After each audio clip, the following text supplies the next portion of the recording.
علی گڑھ مسلم یونیورسٹی کے زیر اہتمام سر سید ڈے تقریب کا انعقاد کیا گیا۔ یونیورسٹی ایتھلیٹکس گراؤنڈ میں منعقدہ سر سید ڈے تقریب میں نہ صرف بانی درسگاہ کو یاد کیا گیا بلکہ سر سید کے تعلیمی افکار کی نئی معنویت کو ملک اور بیرون ملک تک لے جانے کے لیے اتسرنو کام کرنے پر بھی زور دیا گیا۔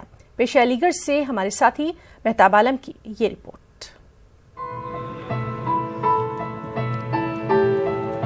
17 اکتوبر کا دن علی گڑھ مسلم یونیورسٹی کے طلبہ اور ابنائے قدیم کے لیے کسی عید سے کم ہرگز نہیں ہوتا۔ یہی وہ دن ہے جب بانی درسگاہ سر سید احمد خان کی دہلی کے ایک معزز خاندان میں ولادت ہوئی تھی۔ سر سید احمد خان نے حکومت مغلیہ کے غروب ہوتے اور سلطنت برطانیہ کو نصف النہار پر چڑھتے ہوئے دیکھا تھا۔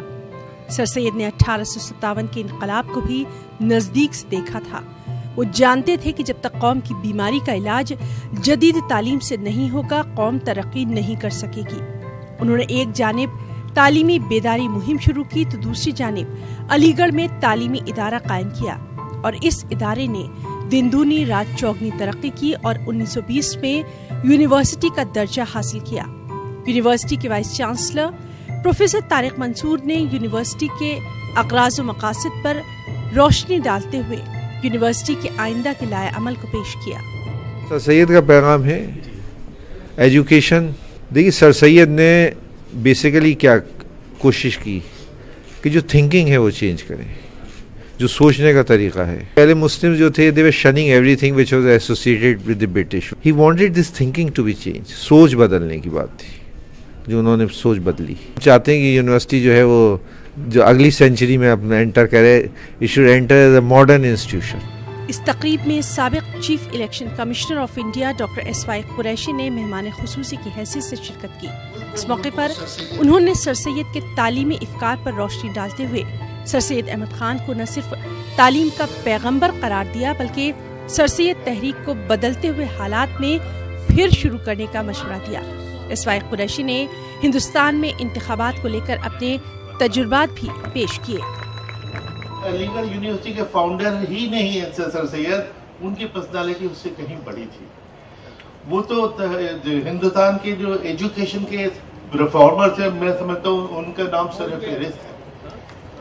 اور 200 سال پہلے ان کی پیدائش ہوئی، لیکن 100-150 سال پہلے انہوں نے وہ باتیں سوچی جو آج تک بھی اتنی ہی ریلیونٹ ہے۔ دوسری چیز ان کا ایمفیسس آن انگلش۔ سر سید کے جو اچیومنٹ ہے میں خود بھی ایک جیتا جاگتا نمونہ ہوں۔ سر سید ڈے کے موقع پر ریختہ اردو کے بانی سنجیو سراف اور ممتاز ادیب پروفیسر کرسچن ڈبلٹرول کو ان کی ادبی خدمات کے اعتراف میں اعزاز سے بھی نوازا گیا اور تقریب کا اختتام مشہور یونیورسٹی ترانے سے ہوا۔ نیوز 18 اردو کے لیے علی گڑھ سے مہتاب عالم کی رپورٹ۔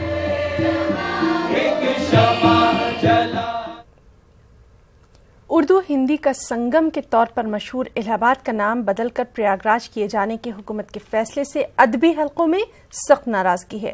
ہندی اور اردو کے ادیبوں اور دانشوروں نے یوگی حکومت کے اس فیصلے کو الہ آباد کی گنگا جمنی تہذیب پر حملہ قرار دیا۔ مشہور شاعر اکبر الہ آبادی کے خانوادے افراد سمیت ہندی کے کئی ممتاز ادیبوں نے بھی اس فیصلے کی مخالفت کرنے کا اعلان کر دیا ہے۔ ہندی کے مشہور ادیب اور شاعر یش مالویہ نے تو یوگی حکومت کے اس فیصلے کے خلاف عوامی مہم چلانے کا اعلان کر دیا ہے۔ خیال سے اس قسم کی بڑی اوچھی اور گندی راجنیت ہے۔ ہمارے باپ داداؤں کو اس بات پہ فخر تھا کہ ہم الہ آبادی ہیں۔ صرف یہ پالیٹیکلی موٹیویٹڈ ہے۔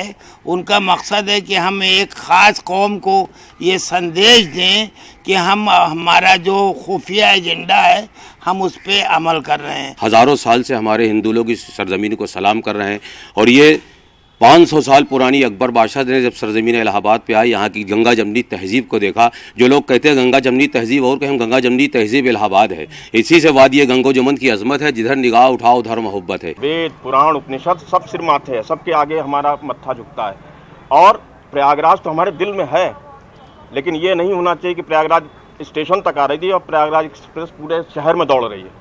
کیا ہے کلچر؟ آپ کہاں لے جانا چاہتے ہیں؟ اکبر الہ آبادی کو کیا کہیں گے آپ؟ اکبر پریاگ راجی کہیں گے؟